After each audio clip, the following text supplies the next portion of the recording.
I'm Shabir. And I'm Safiyyah. Welcome to Let the Quran Speak. Welcome to Let the Quran Speak. Welcome to Let the Quran Speak.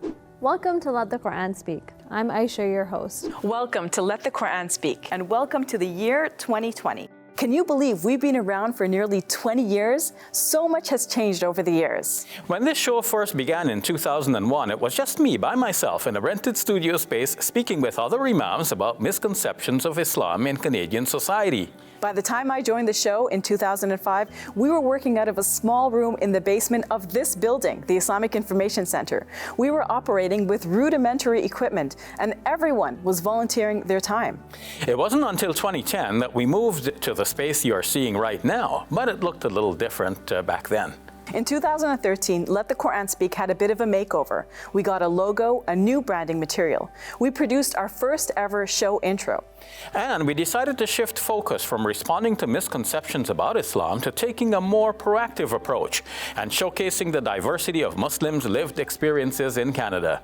We started bringing in more guests to share their views, like local community leaders and activists. In 2014, the show underwent another big change. This is my last appearance on Let the Quran Speak. It's been really a pleasure working with you on this show. Thank you so much. I will miss you in Toronto. I love you, and I will miss you on this show. Thank you. And I pray that God will take you safely and bring you back to us safely and keep you safely for all the days of your life and keep us united in His good pleasure in the life hereafter. And we also want to thank our team, our wonderful team, Shabir Ally, Ayman Gori, and Abir Qati, and Ramiz Mahmoud as well. Do you think that in the future, if you happen to be back in Toronto, you would be happy to be on the show again? I would love to. I would love to, yeah. And I would love to interview you again. I did eventually come back. For 5 years, the show thrived under our new host, Aisha Khaja. Dr. Shabir, welcome to your show, and thank you for giving me the opportunity to host it. Well, now it's your show. Okay, so welcome to our show. Let the Quran Speak expanded its content and production quality even more and started interviewing artists, writers, producers, and musicians. During her time on the show, Aisha provided our viewers with incredibly interesting and engaging content on topics such as remarkable women in Islamic history, marriage in Islam, personal trauma and crisis of faith, Muslims in sports, female Muslim professionals, and so much more. What does it take to become a novelist? Let's figure out how to address concerns and doubts surrounding the sources of Islam.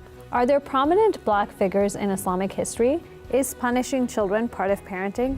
Fast forward to last year, 2019, Aisha left to have her baby, and I was asked to replace her as host. In 1 year, our TV viewership nearly doubled, and so did our YouTube subscriber count.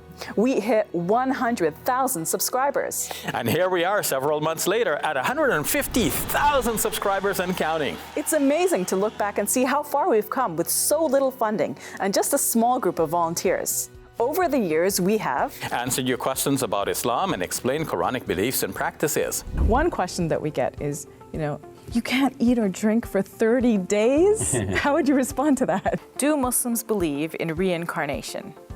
The short answer is no. Why we're here? What is the meaning of life? What is our purpose? Dealt with hot button issues? Let me give you 2 reasons why this bill is a bad idea.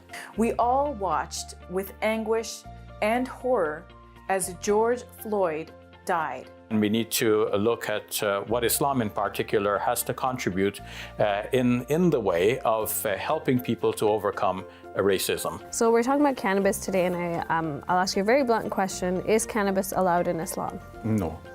Not at all. Tackle difficult and controversial topics. The Me Too movement, founded by social activist Tarana Burke 10 years ago, how is homosexuality discussed in the Quran? What are the rights of women in the Islamic faith? How could God, a God that is loving and a God that is all-powerful, allow for evil and suffering to take place in the world? There are some people looking at what's going on in China and other parts of the world with regards to the coronavirus and thinking this must be God's punishment. Anita Mohammed, so excited that you can join me on a very difficult topic that we're going to be addressing today, homelessness in Canada. Engage with the community. We're here at Big Unblora, a festival right outside the Islamic Information Center. We're going to be asking passers-by their views on Islam and Muslims. Welcome to Ramadan 10 Project Open Iftar! For those of you who are part of this community, look around at the hands. Meet your neighbors. Islamophobia has been an issue that's been bothering me pretty much ever since 9/11 when it really came to the forefront. I happened to see a poster for the event right in my doorway last night, and I just decided that it was really important for me to be here. And now, to celebrate our success, thanks to you, our viewers, we are honored to share with you an award from YouTube. Yay! And now, here's the award, Dr. Shabir. Yeah. Would you like to do us the honors of opening? It is my honor, and I happen to have a pair of scissors right here prepared for this. So I go snip there, and watch your fingers. There, and there, and there. All right, let's open it up then. There you go. Got a nice fancy piece of paper here. A letter from YouTube, obviously congratulating us. Congratulations, another congratulations. Wow. And here's the award. So let's open that up. I'm worried about getting my fingerprints on it now. And here it is, Dr. Shabir. It's beautiful. Presented to Let the Quran Speak for passing 100,000 subscribers. Well, alhamdulillah, I praise God and I thank Him for bringing us this far, and I thank all of our viewers and supporters, the amazing team we have here as a crew, some who are present with us here in the studio today and some who are not here, all of the people who have worked so hard to bring the show to what it is today. And may Allah subhanahu wa ta'ala bless all of you, all of our donors and subscribers. May Allah subhanahu wa ta'ala protect all of you, and continue, please, to support the show. It's a wonderful award, and we are humbled and honored to receive it. Thank you.